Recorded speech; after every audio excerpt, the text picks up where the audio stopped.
In this week's episode of the Two Pointers podcast, Josh and I are here to recap the 2021 NBA Christmas Day games. Had a lot of great matchups across the board. NBA Christmas Day is always fun. It's like NFL and Thanksgiving, but for NBA fans.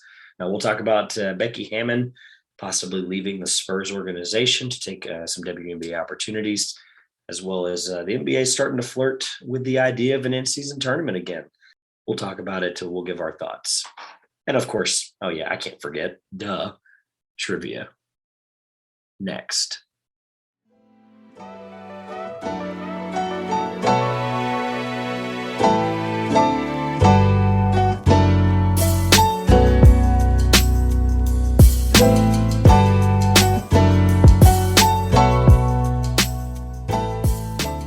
Welcome back to the Two Pointers podcast. I'm Josh. And I'm Trevor. Merry Christmas. Merry Christmas, Josh. It is also not only is it Christmas. Yeah, that's it. No. Actually, I have not a lot of excitement there. No, it's still, as people might be able to tell, fighting off the voice part of finishing up my COVID quarantine. But not only is it a Christmas pod or a post-Christmas pod, we're recapping Christmas. Merry Christmas, everybody. It's also the 1 year anniversary of the Two Pointers podcast. Woo! Literally yesterday was our 1 year anniversary. I didn't even realize it's been it. A long time. Yeah, right. Even better. This is also, I'm going to add some fun celebration music. This is also episode number 50.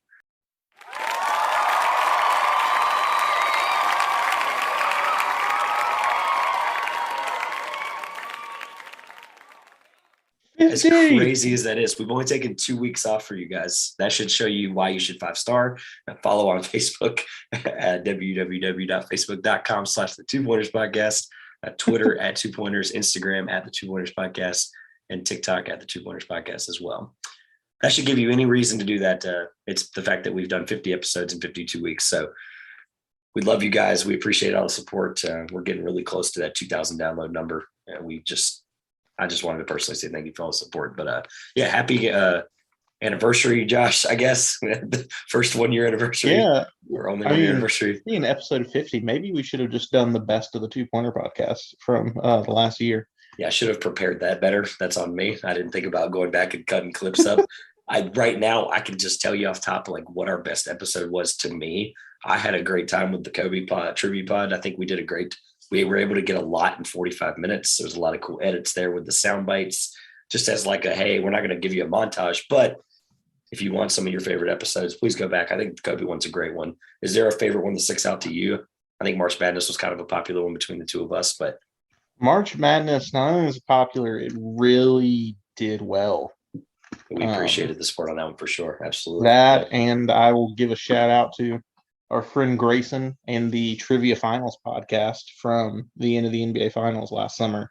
That was probably the most fun I've had recording a podcast. It's great because we got to answer trivia for 45 minutes. It's always fun when to talk about anything that was else except for quizzing each other, which was great. I loved it too. That was quite a fun one. Looking forward to hopefully. I mean, it might not even be a contest by the time we get there. I know it's a long ways away, but we'll get to the scoreboard later. But trivia is always it's a marquee segment for this show, and it's spoiler to the fans and listeners and what you want to call you guys, supporters. It's not going anywhere. It will always be a staple of this show because shout out to Apple Podcasts for showing us when people spike and listen the most. And it's kind of this big gap. And then all of a sudden trivia just has this 75% total volume. So we appreciate all the love and support on trivia. It's no trivia spinoff show anytime soon, but hey, you never know. All right. We've delayed the inevitable. Christmas Day, as always. I actually think I enjoy Christmas Day, NBA, more than I do Thanksgiving Day, NFL, just because of my childhood impact on it. Just being able to just sit there for 10 hours and watch the NBA. And it's cool because it starts at 12 and it goes all the way to the night, But nonetheless, I've got these in order here of time they happen. So we'll go Hawks, Knicks, Celtics, Bucks, Warriors, Suns, Nets, Lakers, and Dallas and Utah to cap it off. I think the NBA actually got it right in terms of viewership order as well. I'm pretty impressed with what they did nonetheless. But we'll roll right into the 12 o'clock matchup. It was Hawks and Knicks. My biggest takeaway, and I'll just kind of throw it to you to be what was your initial, or what was your favorite moment from that game? Because that game, I think, had a lot going for it. And we'll kind of go into that in just a moment. But my initial takeaway was just how depleted the Hawks really look. Obviously, unfortunately, them being just outside the playoff race right now, they really looked like it, missing Sharif Cooper, Kevin Huerter, Lou Williams, TLC, if you know, you know, Danilo Gallinari, Trey Young, DeAndre Hunter, Onyeka Okongwu, Solomon Hill for the season, and Wesley Iwundu. They were missing quite the plethora of people. Their starting lineup was a combined negative 88 plus minus, and they proceeded to lose by less than 20. So that's kind of impressive. That was kind of my big takeaway, was just how impressive a loss was for them despite missing that many people. Josh, what was your first takeaway? What was your initial reaction or takeaway or favorite moment from the Knicks game or the Hawks game? Sorry. Triple double Kemba. That was my alley-oop to you. Part. That was my alley-oop to you. There it is. What? Yeah. It's my alley-oop to you. Double Kemba is. There's not much I take away. I think these are two Eastern Conference teams that are in a massive slump. They were put on Christmas Day because it was a nice first round of the NBA playoffs rematch from last year. It was not the marquee matchup they were hoping for. COVID, of course, hurts a lot of that because you get no Trae Young, so the biggest star didn't play. But yeah, it's a couple teams who are struggling. We're not quite at the halfway point yet as we approach the halfway point, but they're both a couple of squads who were in the middle of the playoffs last year that really need to turn it around. Yeah, Kemba's obviously you as a diehard Hornets fan, Kemba's got a special place in your heart. As a fantasy owner for me, for Kemba, I've enjoyed having him recently. He's honestly, it's not just been that triple double. Unfortunately, I left him on my bench and he scored 77 fantasy points, which right now I believe is sixth highest this year. So he's just been balling out. And the reason I bring that up is not because of the fantasy aspect of it, but Derrick Rose, since we recorded last, unfortunately is going to be out for about 6 to 8 weeks with an ankle restructure. I really don't know what it was, more basically just a surgery on his ankle. They didn't really clarify much more than that. But nonetheless, if Kemba can, unfortunately, for his sake, stay healthy, I think he's going to be a great replacement to get the Knicks back on track, because it'll be a Kemba quickly rotation at the guard spot. But yeah, they weren't not missing anybody. They're missing Miles McBride, Nerlens Noel, of course, Derrick Rose, like we mentioned. They were missing quickly Kevin Knox and Jericho Sims and Lucas Samanic. So they weren't exactly, full strength either. But I mean, if you're a Knicks fan, you're excited about that game. You're happy about that game. All right, moving on from Knicks Hawks, and we've gone now into Celtics at Bucks, and you've got a great matchup here of a struggling Celtics team and a getting back on track Bucks team. But nonetheless, Josh, initial takeaways or initial thoughts from a Bucks team who just got Dante DiVincenzo back, who didn't look too great in the first game, but they were still able to take care of the Celtics. We're going to point to a different guy that got back. I believe it's the second game back. Giannis is back in Milwaukee after his stay on the COVID list, and great for me as a Giannis fantasy owner in both of my leagues. But yeah, he's back. He looks great, and the Bucks still look like a title contender, and the Celtics are still bad. Yeah, well, that's harsh nonetheless, but I agree with you. I have a takeaway strongly on both sides that Giannis is an MVP candidate and looks like right now the best player in the world, COVID or not. I think even pre-COVID, is he going to be enough? Now, obviously he can be enough for a title contender. Obviously the Bucks are and were as the defending champions, but they're getting all the guys back at the right time. Drew Holiday's starting to look good. DiVincenzo just came back, whether he looked good or not. Of course, he hadn't played since May. So it's just a long stretch here for the Bucks to basically, it was the point I brought up a few weeks ago where I was like, you realize that starting lineup with Allen, Middleton, Giannis, Lopez, and Holiday played 8 minutes in the first 20 games together. 8 total minutes. And now they are obviously back to almost full strength. I believe they played 11 guys yesterday or 2 days ago. Now we're recording on the 27th, but they're third in the East, 22-13 record. They look awesome. And the Celtics, Tatum and Brown can't combine for 50 and look as average as they do as a team. Obviously, they were missing Josh Richardson, Grant Williams, Ennis Freedom, Aaron Naismith, CJ Miles, Al Horford, Justin Jackson, Dennis Schroeder. They were clearly missing quite the platoon. But, Josh, my problem, though, the Celtics aren't a platoon even with that roster. No, they're not. The roster construction it's just in a tough spot, and I'm not going to blame Brad Stevens. He hasn't really done all that much to the roster that he inherited.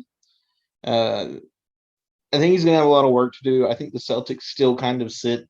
People have kind of said they've got to make a decision. Are they going to go all in on Tatum and Brown for the future, or are they going to deal one of them and go a different direction? And that's kind of been the flip-flopping Celtics question for like 2 or 3 years, and they haven't really made a decision, and they're going to have to. They're kind of reaching a point where they got to now. Yeah, I'm starting to get to the point where I think I'm questioning can Tatum be a number one option? And I'm not necessarily saying it's Tatum's fault. I'm just saying I agree with you with the fact that, I mean, this team could definitely use Kemba right now over Al Horford, if you ask me. But, hindsight's 2020. We didn't know that Kemba would be healthy right now. Dennis Schroeder's not playing bad. He has. And that's not, like I said, that's not a knock on Horford. That's just a knock on the fact that they did the Kemba deal to save money. And I'm not sure right now that matters. They didn't. It wasn't really to save money. Horford's contract's pretty massive. Well, we talked about this before. They saved something north of like $44 million. It didn't make sense at first, but they're not paying Horford's contract. Believe it. There's some way where they say Oklahoma City's still paying Horford's contract. I think they might be. You never know. I have no idea if we're Oklahoma City if they are, but there was some way where they did it. Brad Stevens' main purpose was to save money, regardless of the money. This roster sucks beyond that. This roster sucks, and it has to be done. I don't know if it's as much that it sucks. It's just they've got some elite level players, and yet as a team, they're mediocre. I'm not sure who you're calling elite outside of Tatum and Brown, but no, that was it. Okay, all right. It's those two. It's just, and I'm a big fan of Robert Williams. I think he's got a lot of potential as a solid role player. Okay. I think it's the same way that Marcus Smart is an incredible career role player. Absolutely. No, they fit the bill in the same category. Yeah, I think it'll be a conversation we readdress come off season, because I have a feeling Brad Stevens is up to something this off season. I just don't know what it is. It's just a capitalization of value on what you have in guys like Grant Williams and Marcus Smart, et cetera. So moving on to Warriors and Suns, the NBA, as strategically as they could, threw this game right in the middle of the day. Unfortunately, it was going against Packers-Browns. So I'm not sure what was viewed more. I would assume it's Packers-Browns, as that game was pretty good all the way through. This is not an NFL podcast. You guys are not here for that. Josh, I'm going to tell you my takeaway first, because now I'm confused. And I kind of want your just first initial thoughts, because we'll get to some other West teams today. What I took away from this game is I have no idea who the best team in the West is. I don't. I can't figure out who it is. And if I do think it's one team, it changes tomorrow, because the Warriors beat the Suns. And now I'm like, is it the Warriors? I don't know. Who's the best team in the West? Yeah, I was going to go in a different direction. To answer your question right now, I've kind of just been where I've been like, there are 3 teams that I think are the best 3 teams in the West. And that's just kind of, I've been like, I'm just going to let those kind of juggle around, because they're going to flip flop back and forth every day. For the next 2.5 months, 3 months, it's going to be like that. Golden State, Phoenix, and Utah. But they're just going to juggle around. But my takeaway watching this game was the Golden State Warriors are the favorite right now to win the NBA title. Because we're like maybe a month away at the longest from Clay's coming back soon. Putting that out there. Clay is coming back. And the Golden State Warriors might be the best team in the NBA right now without him. And we're talking about a guy who may be a better shooter than Stephen Curry. The NBA should be terrified if Klay Thompson comes back at just a fraction of what he was. I'm not sure. I'll brush over the Klay part of it, but the shooter part of it. But regardless, I was going to go in the same direction with you, because I had a feeling we would agree there. They're just it's every level of this roster outside of Curry without Klay there is getting maximum play, like getting maximum, usage and potential out of these guys. Like Kuminga came in his first start the other day and scored 24 points. 18-year-old kid. Like that shouldn't be happening for a team that's about to be probably the favorite out of the West. That's actually what I had written down. I knew we were going to agree with that ultimately. Is I think right now the Warriors are the favorite to come out of the West, and that's no disrespect to the Suns, who Chris Paul's averaging a league leading in his 17th year, 9.5 or 9.9 assists per game. Devin Booker is on a personal win streak. He has not lost because he missed some time on their win streak, but Devin Booker hasn't lost a game since October 4th. And the Suns team looks just as good as the Warriors did up until yesterday. Obviously, you lose to them. It's a close game. That's no disrespect to the Suns. The Suns are a lot deeper than I think people understand as well. And they're playing 10 guys in December. Like that's you don't even play 10 guys in the playoffs if you're a deep team. You end up picking 8 and rolling with them. Like it's just a very unusual thing for the Suns team, who we thought maybe didn't really improve that well this offseason. I'm just confused. I'm just going to let them do their thing for 3.5 more months, and who cares what the order is? Because you and I basically had these 3 in some kind of order, except for the Warriors. I think we had the Lakers somewhere in there as well. But it's funny looking back at that now, right? Yeah, we'll get to that here shortly, actually, because they're the next. They're the next team, so we'll get to them shortly, or the next game. But yeah, it's one of those things like with the Clay coming back. They're scary, man. I made a point that I don't think they needed him just yet, and at this point, they don't bring him back. Bring him back. They don't need Klay Thompson. Yeah, a multi-time All-Star in order to make a run at the finals, but they're gonna have him anyway. Scary if you're a Western Conference contender. By the way, for those that might not know, the Grizzlies right now, why we're saying it's so top heavy for the West, is the Grizzlies are the 4th seed right this moment at 20-14, and they missed Ja for 11 games. They're better than even I expected. Yep. And I was higher on them. You were. Yeah, that's clearly Clippers hanging on there at 17-16 in the 5 seed, and the Nuggets just dealing with injuries, obviously doing the best they can with Jokic playing as best he could. So we'll move on from the West here a little bit. Actually, just kidding. No, we're not, because Nets Lakers was the 8:00 game, prime time, going up against I believe it was Cardinals Colts. That just as like people go, why the heck are you talking about the NFL? Because I believe there should not be NFL games on Christmas. And I will stand by that till the moment I lose my final breath. But the Nets and the Lakers play at 8:00. Just a couple of inactives on both sides before I get to the question for you. The Nets were missing Kevin Durant, Kyrie Irving, Joe Harris, Kessler Edwards, our boy Day'Ron Sharpe. Shout out Day'Ron Sharpe, LaMarcus Aldridge, and Cam Thomas. That is basically the 6 best players on the Nets, except for James Harden. I can't recall. Did Russ play? On the other side, he did. Trevor Ariza, Anthony Davis, Kent Bazemore, Kendrick Nunn, Austin Reeves, and Avery Bradley were inactives. All I have is at least I guess there was the Russ James Harden storyline, but yeah, the Lakers Nets storylines we were hoping for really needed KD to be there. Yeah. Oh yeah. We also need them to be in the finals, not in the Christmas Day matchup. But the Christmas Day would have been fun. Yeah. Oh, absolutely. Here's the problem, though. Inactives on both sides, considering the fact that basically James Harden and Patty Mills, I'm going to repeat that for the listeners, James Harden and 33-year-old Patty Mills forced the Lakers walking bucket. 30 points, by the way. Forced the Lakers to have a forced 17-point comeback, and LeBron had to try to score 40 points to come back. My question for you, is this Lakers team just not going to make the playoffs? Is that where we are in December?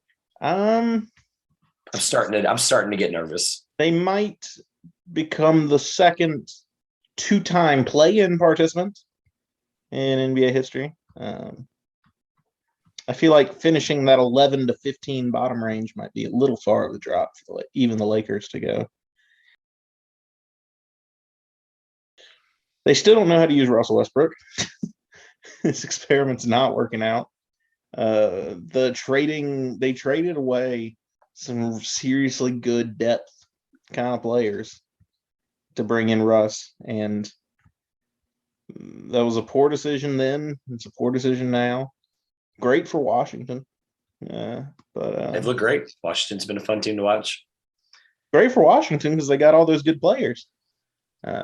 All those players aside, my point that I wanted to make outside of the fact that they might not make the playoffs at this moment is I think they're going to have to be buyers at the deadline. Yeah. As scary as that is, as this roster looked, it looked talented 10 years ago. I don't know what they've got in the bank to spend, but got to make it work. If you're a talented GM, you got to make it work. Who you're going to go get? If you're Pelinka, you've got to make something happen. I don't understand. Now he's done it in free agency. Can he turn around and do it at the trade deadline? I'm starting to question his judgment a little bit, but go get you a Ben Simmons. Go get you a Damian Lillard. Go big. Go big. That's what I was thinking too. But the problem is because this Lakers roster, I mean, like that's the objective, right? It's championship or bust. Yeah. It's the whole point of LeBron and AD and Russell Westbrook on one team. The problem though is you shouldn't be feeling like you need Trevor Ariza and Kendrick Nunn in December to try to win a game against James Harden and Patty Mills. That's the part where I'm like, okay, this is apocalyptic. We're about a DEFCON for us being the NBA and Lakers fans and the NBA media, like anybody really, honestly, who's watched the NBA over the last 2 months. I think we're about DEFCON 3.5 on the Lakers. We're not 4 yet. We're not just there yet, but we're close.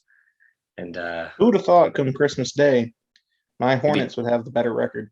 2 games under 500 right now, and you are destroying the Hornets. Sorry, the Rockets on League Pass. So yes, we are destroying the Rockets G League team right now. Currently, it's okay.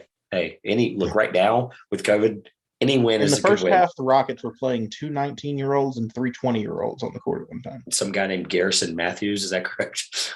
No, he's on the COVID list. Oh my goodness. Okay, this poor Rockets roster. Okay, this isn't a Hornets Rockets. They didn't play on Christmas Day. On the flip, you're good. On the flip side of we talked about the Lakers plenty. On the flip side, the Nets are 22-9 without Kyrie. Katie's missed some time, and Harden's poor start to the year. Where are we? I know this isn't really a question, but like, just talk out loud with me. Where are we with the Nets? Who we were like starting it maybe at the panic button on a month ago? Yeah, that was always. I believe that was during my hot takes segment of early part of the season. It was. Yeah. The Nets with Kyrie, Katie, and James Harden are still the best team in the Eastern Conference. Realize my statement has changed from the beginning of the year. I would have said they're the best team in the NBA. Not so certain about that now. Me neither. I think with those big 3, they're definitely the best in the East. And they'll get there somehow, some way. They'll manage to get there. However, they'll manage to get there in the playoffs. They're only going to have Kyrie at away games sometimes, depending on who they're playing. So the part that's will they ever really have their big 3 at full strength? So the world may never know. So that's the thing I was actually going to bring. It's not even just who will they have the big 3. It's a health aside for all the whole roster. If that roster is fully healthy, they're not losing a game the rest of the year. The roster is disgusting. Here's the problem though. You're missing Day'Ron Sharpe. You're missing Cam Thomas, who's your 3rd leading scorer at one point. Nobody's healthy right now, though. You're missing Joe Harris. Right. But this team, like, you want this team to win these games now to secure that 1 seed and start really cushioning themselves. The fact that the Cavs are pushing for a 1 seed right now, just shockingly enough, like, Cavs are great. The Cavs are awesome, and they're a great defensive team too. Their defensive numbers have gotten better since we talked about them last. I didn't think that was even possible.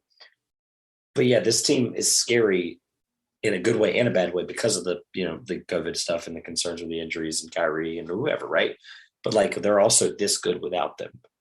So I just don't know the East right now. I think I still like the Bucks better. Because that Bucks roster right now is somehow avoiding COVID issues and playing well and healthy at the right time. I think there's always this integral part of the season. I think a playoff push for a team right after Christmas up until the All-Star break, teams really kind of make themselves known that they're not playing games between December 26th and February, whenever that the All-Star game ends up falling. It's just one of those, I think it's one of the most important times to really get your team right, because then if you're a good playoff team, you really are on cruise control after the All-Star break. It's just a matter of, this is where you really get your bread and butter. Your seed and getting your matchup, basically. Yeah, exactly. At that point, but we know who's not going to fluster it from late February to early April. Like, we know that these teams are good. It's just a matter of where they fall. I think really where you really prove yourself as a team like the Nets and the Cavs and Bucks, as crazy as that sounds, is right now until February 13th. All right. And then the 10:30 matchup here, we have the Dallas Mavericks and the Utah Jazz. And unfortunately, I'm going to begin with inactives because it was pretty lopsided despite the game outcome. So the inactives on the Mavericks side, I'll just go right into it, was Trey Burke, Josh Green, Dorian Finney-Smith was actually out with the flu, not with COVID. They were very clear on the broadcast about that. Tim Hardaway Jr., I'm going to skip any name that I can't read that I've never heard of. Reggie Bullock, Willie Cauley-Stein, Maxi Kleba, and of course, Luka. This game was a 4-point game in the final score, Josh. The Jazz just barely beat this completely diminished Kristaps Porzingis and Jalen Brunson led roster. My first initial takeaway before I ask you yours was Jason Kidd is like single-handedly somehow getting this roster to play. Obviously, everyone's struggling with injuries and struggling with COVID, but like he got a 4-point loss out of Kristaps Porzingis, Jalen Brunson, and basically a bunch of G League players. That's no disrespect to anybody on that roster. I'm just proud of Jason Kidd. I think he's the second best thing that's happened to the Mavericks since winning the title and / drafting Luka, whichever one is, ultimately a better decision for the Mavericks, or a better thing for the Mavericks, but whatever. On the Jazz side, they were literally missing Udoka Azubuike and Malik Fitz. And you're like, who? Like, exactly. The Jazz were at full strength, and this game was way too close. So initial takeaways or thoughts from the Utah Jazz and Dallas Mavericks.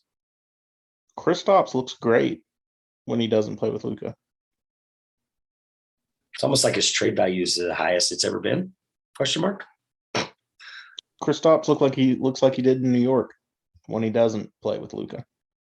Are you hinting at the fact he shouldn't play with Luka? Is that where we are in December? No, I just think Dallas is still at their problem of they have these two all-stars that are not two all-stars when they play together. They're two all-stars when they don't play, when they play separately. The problem Maybe the solution is don't put them on the court at the same time ever.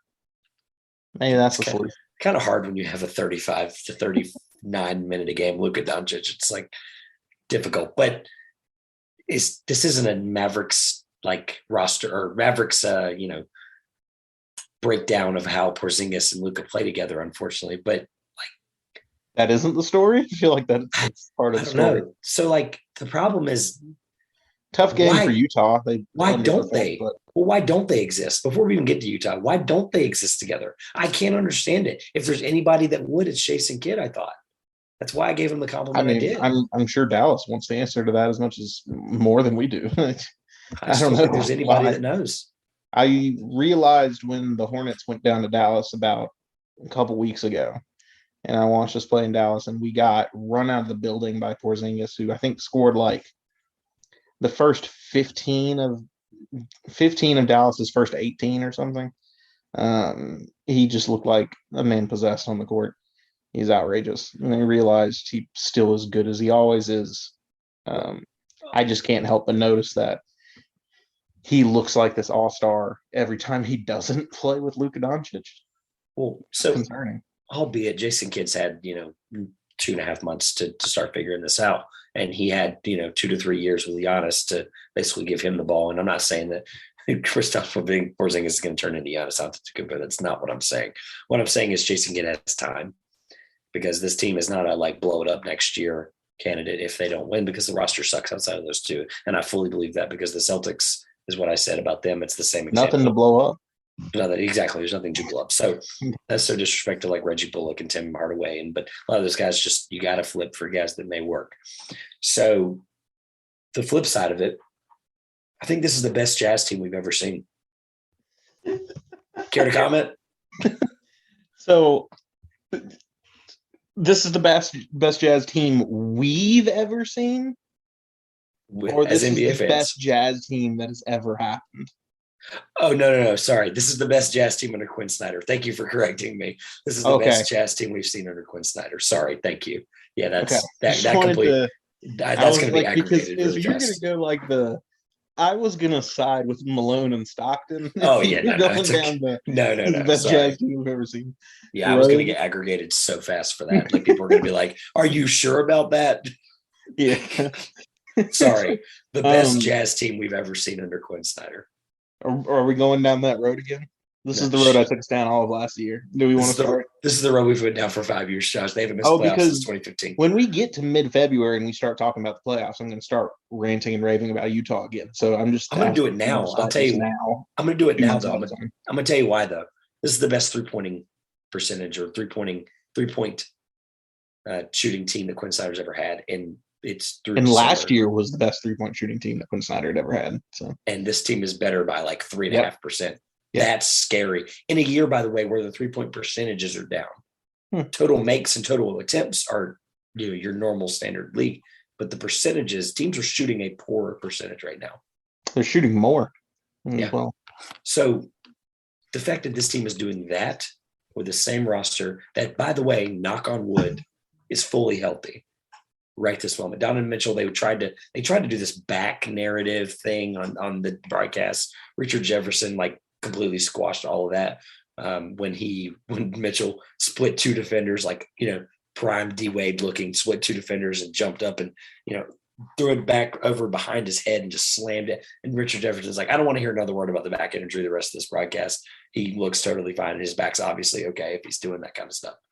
So they're going to be fine. Gobert right now is shooting the best field goal percentage in the NBA. It's 71%. And that's on almost 11 takes.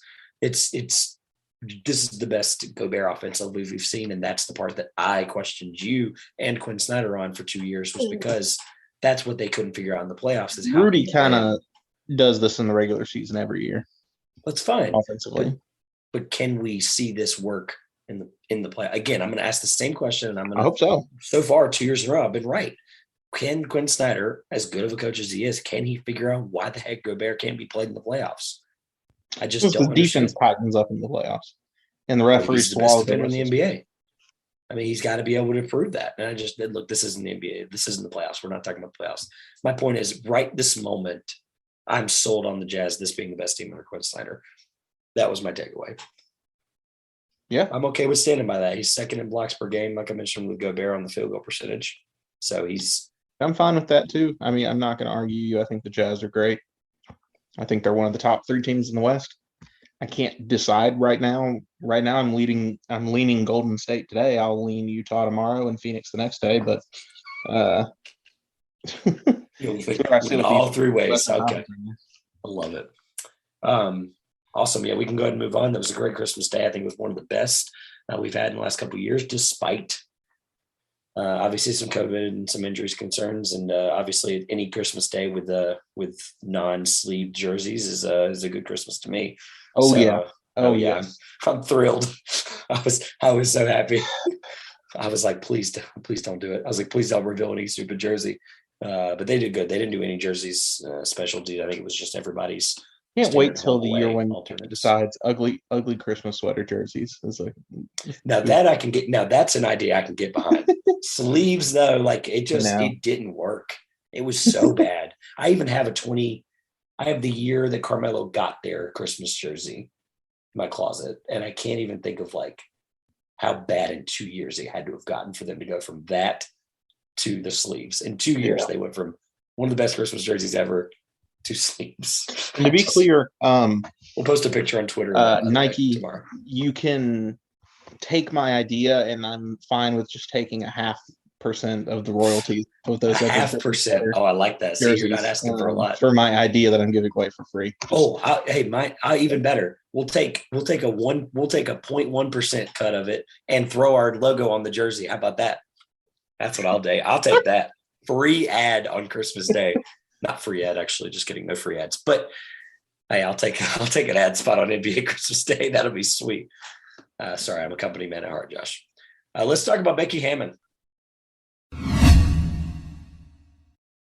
Our favorite assistant coach in the NBA, Becky Hammon. She might be leaving the NBA. That's where we're going with this. The Las Vegas Aces and the New York Liberty, at time of reporting, are both very interested in acquiring Becky Hammon as head coach. WNBA is in full swing of the offseason. Their finals were in October when the Chicago Sky won the WNBA finals. And the Liberty and Aces, the Liberty are looking for a new head coach. The Aces head coach Bill Lambier is considering a move into the front office. which would allow Vegas Aces move to bring in Becky Hammon. And that's kind of where we're at right now. So I'm going to ask myself the question. My biggest takeaway from reading the article in The Athletic, shout out to Chantel Jennings, to Cham Shawnarana. And my biggest takeaway, Josh, was I did not know Bill Laimbeer was a coach in the WNBA. That's it. That's where we end the segment. I did not know that. I wonder if he leads the league in technical fouls. He's been there since 2002. Does he? I'm just wondering, does he? I'm wondering too. Fouls? Do they even check that stat? Bill Laimbeer reputation. So that's that jokes aside, that I still can't wrap my brain around that. That Bill Laimbeer is a WNBA head coach. My first initial takeaway there's no confirmed report, by the way, of Pop retiring. You were very clear on that I don't think we get that until the moment it happens. However, I can't look at this roster and I can't watch Spurs games and go, this can't not be his last season. I don't think honest to God, in my opinion, I think it'd be an awful move. Yeah. I think to add to the speculation on Popovich, we didn't mention this when it happened, but Popovich was removed or stepped back from being head coach of Team USA basketball. And Steve Kerr has been promoted into the role. Which was going to happen anyway, by the way. This year was going to happen this year. It's just a matter of who replaced him. It's just, that's usually, and I know Popovich has only been there for a year and a half, but when the coach steps back from Team USA, it's usually a signal that they're not too far away from full retirement. You want another example? Mike Krzyzewski did the same thing. Yeah. Literally a month. He stuck around for a while longer after the Team USA stepped back, but not much longer. No, Pop's only been there a year and a half. Now that I think about it. Yeah. It was a while since Kay was the Team USA coach. Weird parallel. I understand. So the reason, and I'll just be clear that it's not just the Spurs opportunity. She was a finalist, a full-blown 1-versus-1 candidate for the Magic and the Blazers job. I mean, she's the hottest coaching prospect there for whenever the next spot. Absolutely. Problem is last year. There's no surprise that the Aces and the Liberty want her. Absolutely. It's not surprising. I'm not sure it's a good idea. You have for her to take the Aces or Liberty job. Yeah. I'm not sure I like it. Because I agree with you in that I think that she's really just a few months away from being hired as a head coach, probably in San Antonio. That's the thing. I hope, though. No, the San Antonio. If Greg Popovich retires, if they don't make the playoffs right now, it's looking like they might not. But let's just assume that the Spurs are the 11th seed and they miss the playoffs. That's even better reason Pop to go, I'm done. April, whatever, 22nd is the last day of the NBA season, I believe. Pop's I'm done. And they've already. It's the most Spurs thing, by the way, for him to be in on April 22nd, be I'm good. I'm done. Thank you for everything. By the way, the Spurs announced the same minute, oh, Becky Hammon's his replacement. Mm-hmm. It's the most Spurs thing to happen. The problem is, though, we don't know. Now, she obviously would know more than anybody in the world right now, but they in the organization would know.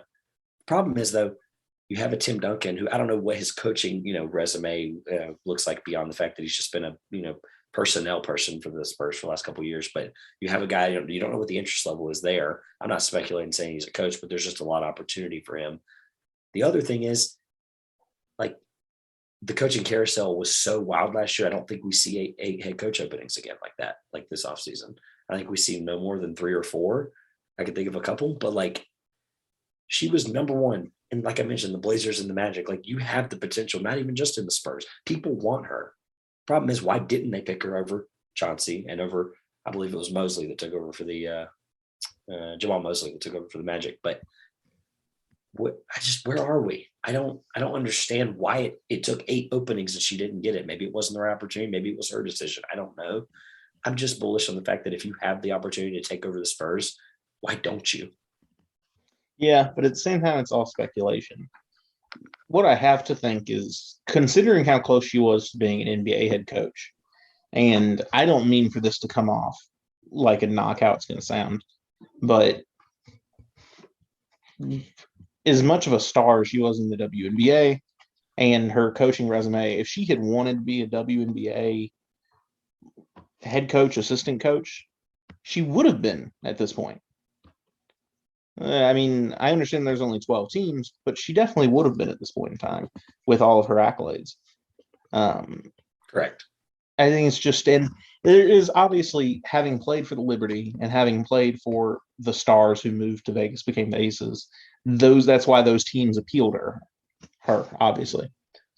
That may be why, like, it's the time that she's now considering that move, because it's the teams that she played for. The thing that's making me nervous is that there's mutual interest. Nervous in the fact that I don't. Well, it's because it's the Liberty and the Aces. She's clearly why there's mutual interest. I'm not convinced that there would be mutual interest if it was other teams. Yeah, that's, I guess, I don't know. According to her, quote, it's a huge honor. And I really, really appreciate the Aces digging back in the program's history and honoring the people that came before. So I'm not sure that, I hope that we look back on this conversation and go, congrats, Becky Hammon, for being the Spurs' next head coach, because we would very easily take a winning, gloating lap on that, because we've been bullish on that for 18 months. But I hope personally that this is Pop's last season. I just don't think there's another championship run in him, very Pat Riley-esque in his final couple of years. I just don't see it. And I'm hoping that this is the conversation we look back on and laugh and go, congrats. All that being said, I'm going to make a bold statement. In the year 2022, Becky Hammon will be the head coach of a professional basketball team. You mean NBA or? A professional basketball team. By the end of 2022, she will be the head coach of a professional basketball team. No more assistant. It's either going to be in the NBA or the WNBA. It's going to be one of those two, but she will be the head coach of one of them. Thought that would be a lot bolder than that. Thanks for getting my hopes up. Shall we get on to steeped in sarcasm? Yeah, clearly. Shall we discuss the NBA in-season tournament? Yeah. So it's one of the ideas that's one of my favorites that has sparked up and fizzled like through the past couple of off seasons. It's Adam Silver's pet project, right?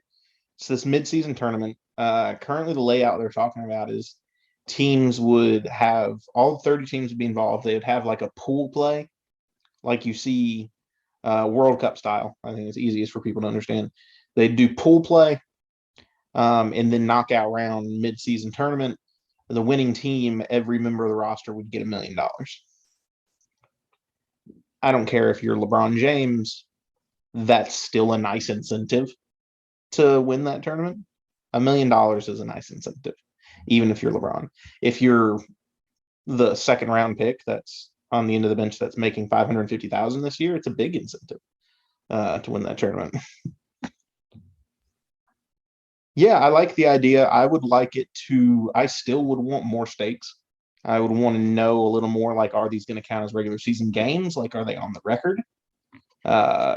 Or is it just a break and it's a different title? Kind of like, the best comparison is to like go out to English soccer, Champions compared League. to the English soccer system, where you have the Premier League, not the Champions League. That would be a different analogy. And then you have the FA Cup. Yeah. FA Cup in English soccer is where every English soccer team plays in a tournament in the year. Does not count the Premier League. It's just a separate competition. I have a feeling like this is because Silver, from what I've heard, loves like the setup of European soccer. So what he's thinking is a separate championship, basically. Silver's a lesser championship in the middle of the season. Silver's smart enough to understand too that there's 82 games in an NBA season and like 30. Well, I think it's 32 in an English Premier League season.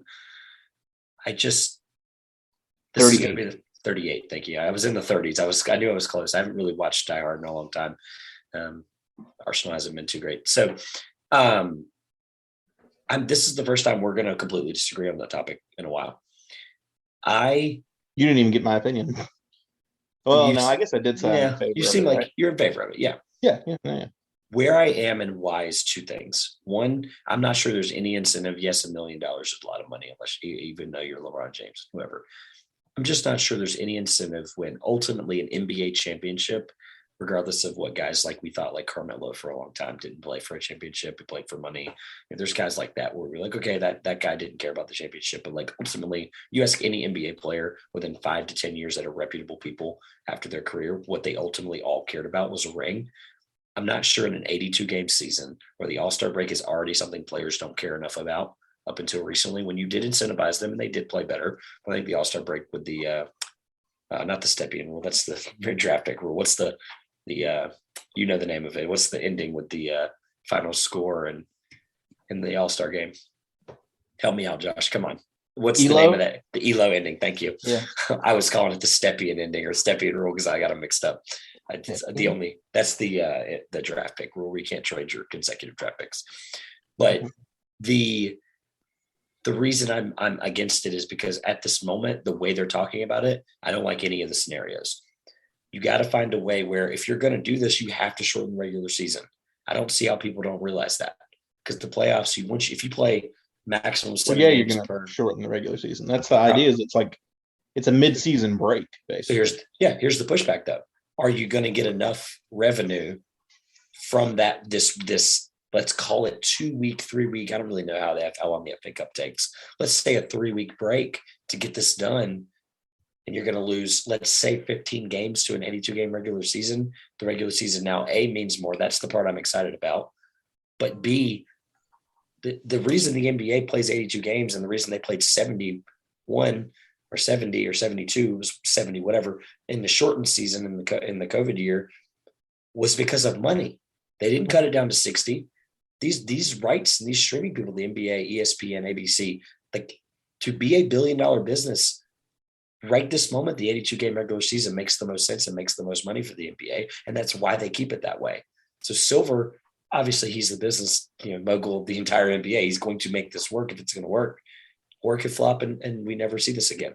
But at the current idea or the current premise of the idea, I'm completely against it until we figure out how this impacts the regular season, why guys care, and will they ultimately not care because the playoffs are more important to them. There's a lot of details that are being left out about regular season cut down and what that would look like. There isn't actually a pitch as to what that would look like right now. But that's a detail to be ironed out. I do agree the biggest issue is the $1 million incentive not being enough to get people to care. I would pitch a potential incentive for the champion that I think people would care a lot about. Team that wins the tournament gets a guaranteed top 6 seed in the playoffs. Like they're in the playoffs. You win. See that incentivizes all 30.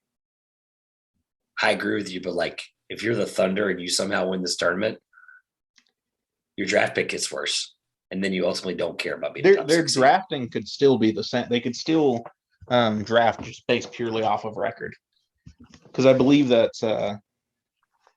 you could still set up drafting purely off record. I like it because it's incentivizing. I agree with you. Like, I think that's a good one to incentivize teams. It incentivizes the good teams as well because they don't want one of their spots to be taken away by a team that's not going to win enough to get there. So I agree. Like I said, I think that's a great idea. The problem is that is completely and utterly league altering. An in-season tournament is not. So I'm on board with the idea of an in-season tournament. To be completely clear to you and both you and the listeners, I'm fully on board with the idea. I'm not on board with the idea in its current infancy state. Mm-hmm. The reason I don't like your league altering change is because ultimately I still think there's about 15 teams that don't care about that. So unfortunately, I think at the end of the day, I would argue there's maybe 5 or 6.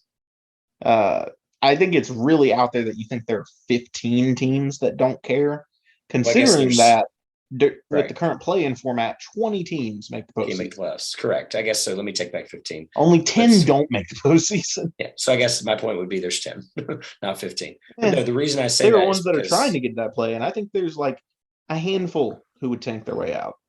But there's a lot of teams who would really try for it in that scenario. I realize that's a out there scenario that's not actually going to go through. I just think it would work. I think it'd be interesting.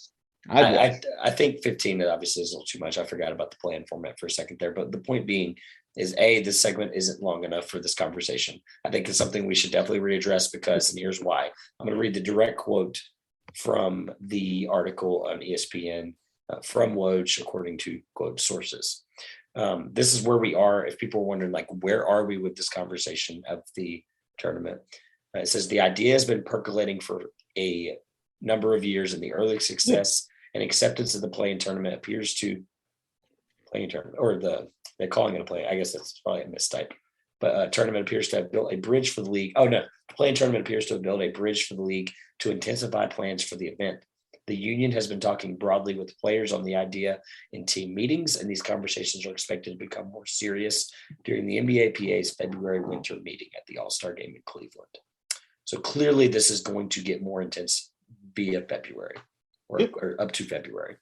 It's going to be fun to see the winter meetings. As a point of like the teams that right now, let's say we did the tournament with your format right this moment, I pulled up the playoff race just to see right now, if you're the Rockets, do you care about that tournament? I'm going to just name yes or no. The Rockets don't care about the season. Give me a yes or no out for one of these. Well, with the make the playoffs thing, so it's the weird dichotomy. The players on a tanking team still want to win. You have to understand that. Regardless, as an organization, I understand that. But that's the difference. The organization probably doesn't. The players actually do want to win games. Okay, so let's just think it's not like a playoff. This is a one game that you beat somebody, you move on, right? That's how they're doing this? No, they're doing pool play. They're doing pool play. A la World Cup, then quarterfinal on knockout. I'm not sure. I'm not now that this conversation gets more in depth, I'm not even sure that's the right format. Like, why not just March Madness style? You can't set that up with 30 teams. Lottery wise, you couldn't like ball them. You put them in a ball and maybe. I guess you could come up with a way to do it, but that also would shrink down the number of games substantially. So then in a pool play format, these teams still get more games, more home attendance revenue stuff. That's true. And then also you do it by like record, I'm assuming at that point, right? That's how it's done, or like by qualifier. They didn't. That's the problem. See, that's the problem with the World Cup. Like, it's qualifiers, so you have to do it by record. So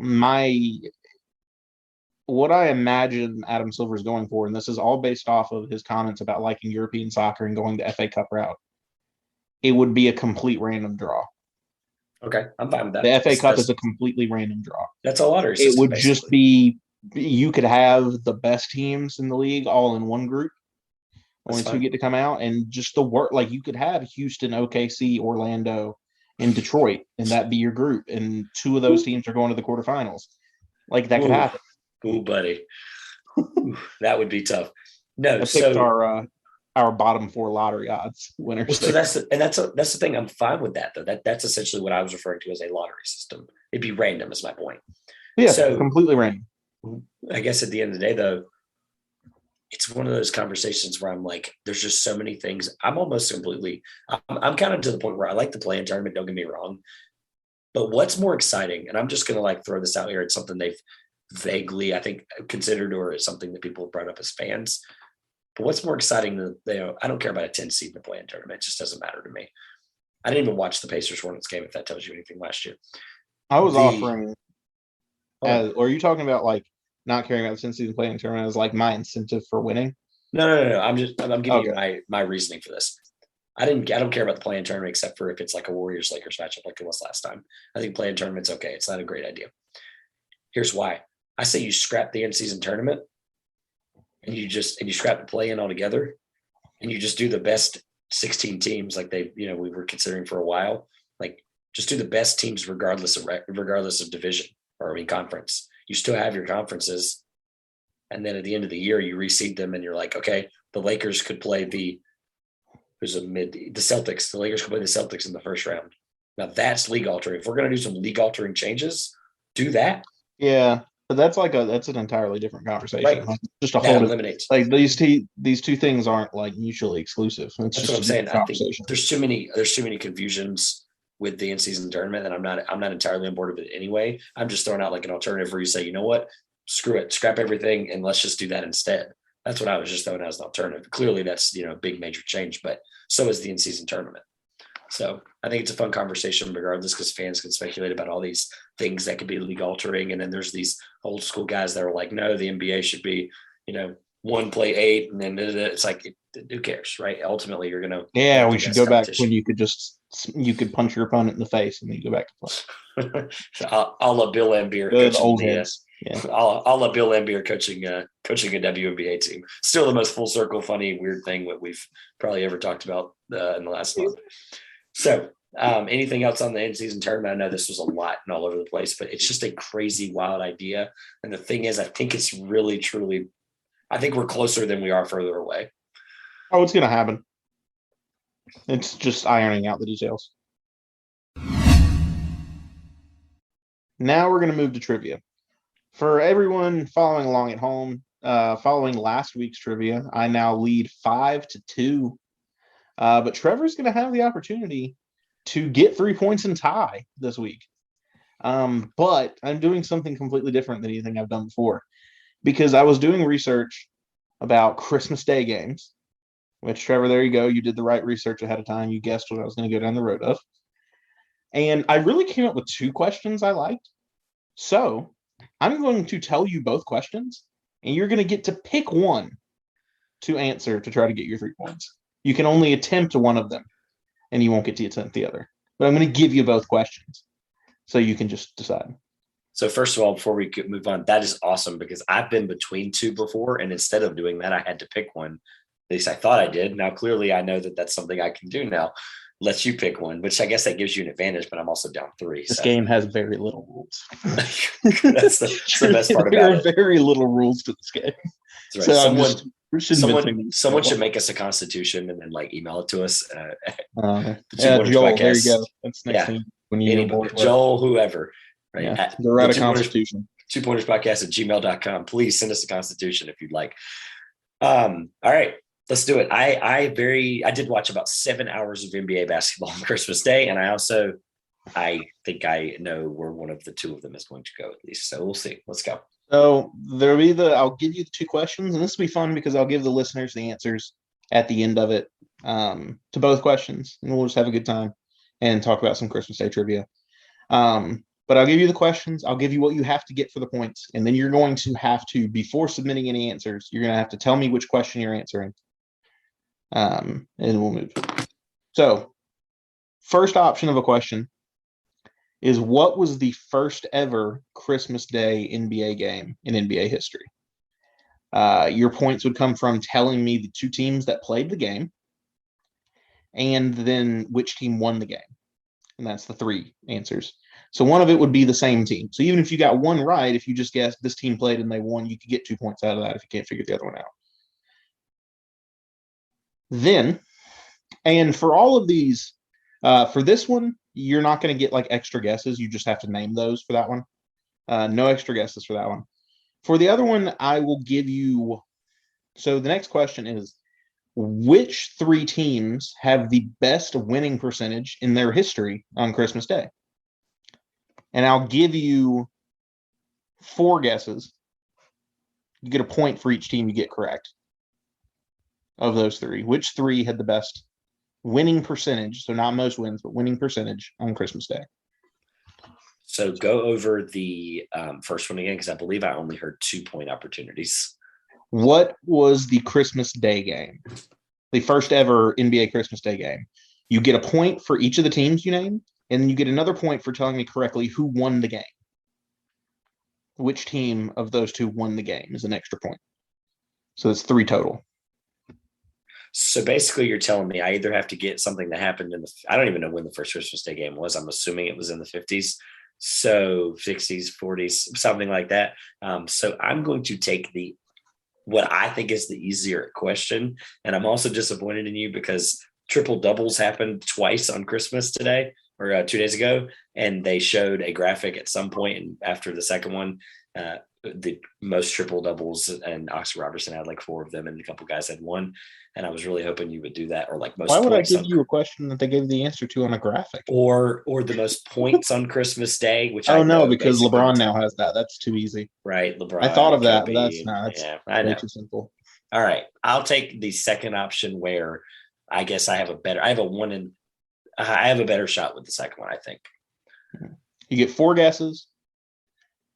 There are 3 answers, so the 3 best winning percentages on Christmas Day in NBA history.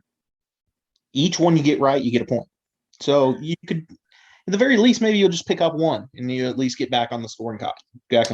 My entire hope is to get only 1 point. Okay. So I actually saw a TikTok about trivia from Christmas Day, and I believe it was total wins and not percentage. So unfortunately, that's the part that you threw the curveveball. So I think total wins is skewed because you can just guess large markets that always play on Christmas Day. Well, so I still think one of them, I think the Lakers have a really good Christmas Day record nonetheless. And I hope that percentage wise, they fall in the top 3. So unfortunately, I'm going to say the Lakers. So that is incorrect. The Lakers are not top 3 winning percentage. I was kind of surprised by that myself. I want to look up what their record is on Christmas Day now that we're here. Well, thank you.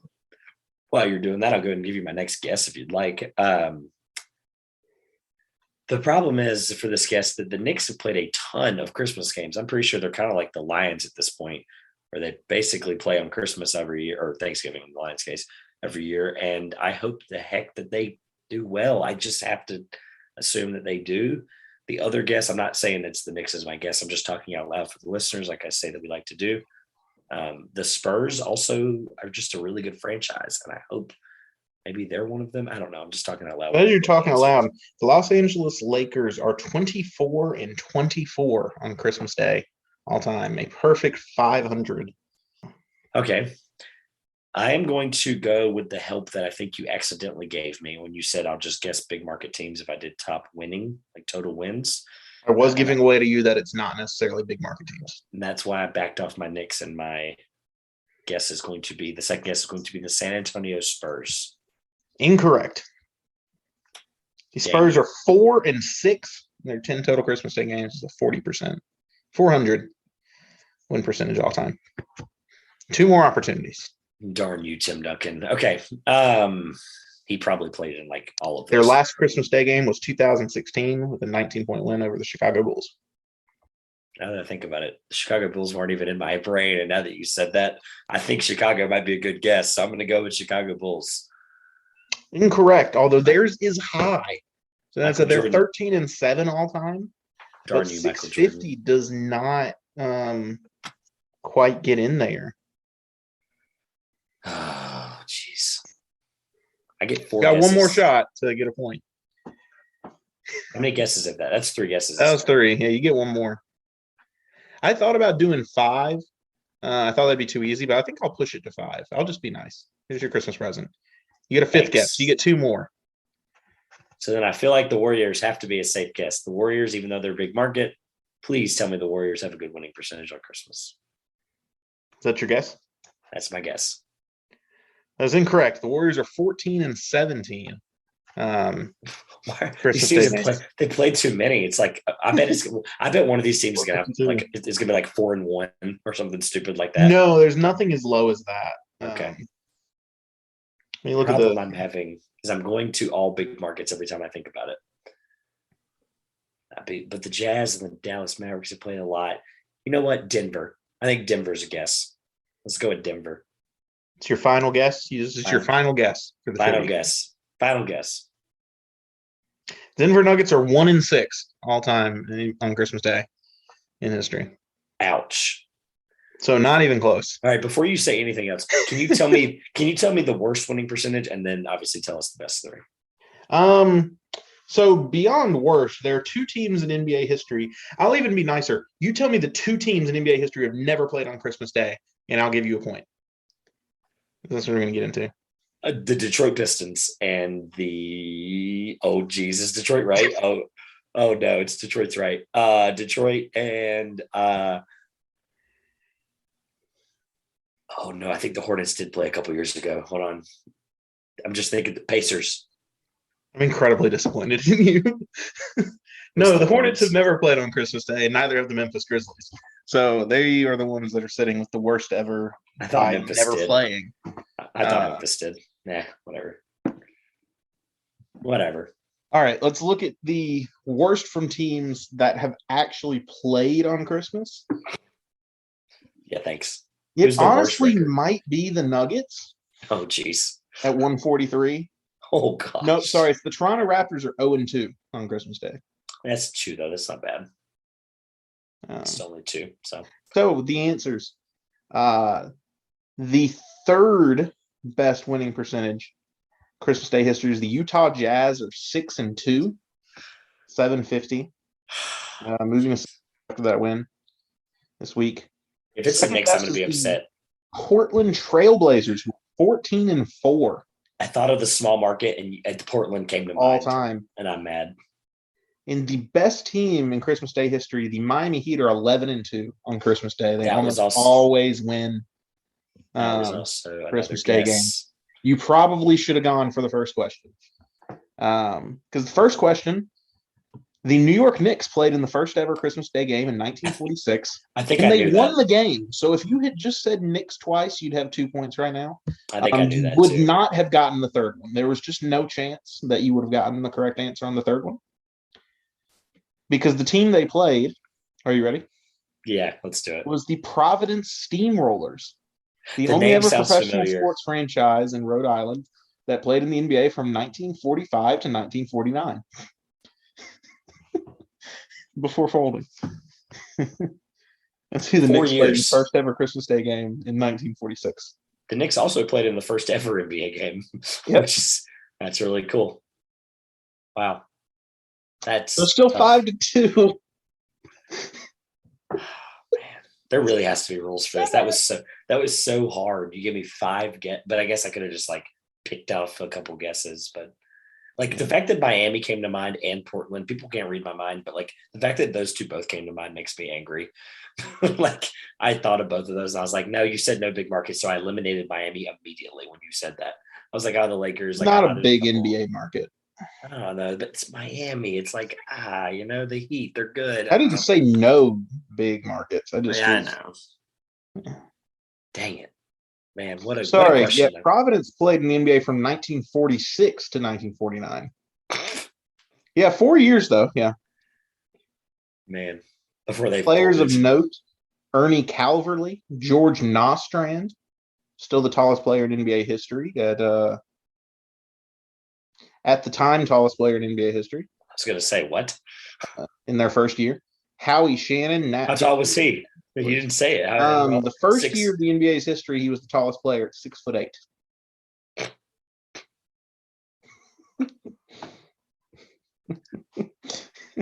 This is a dying segment. Can we end this podcast? We're talking about the 1946 Steamrollers. I'm done. I'm done. I'm signing off.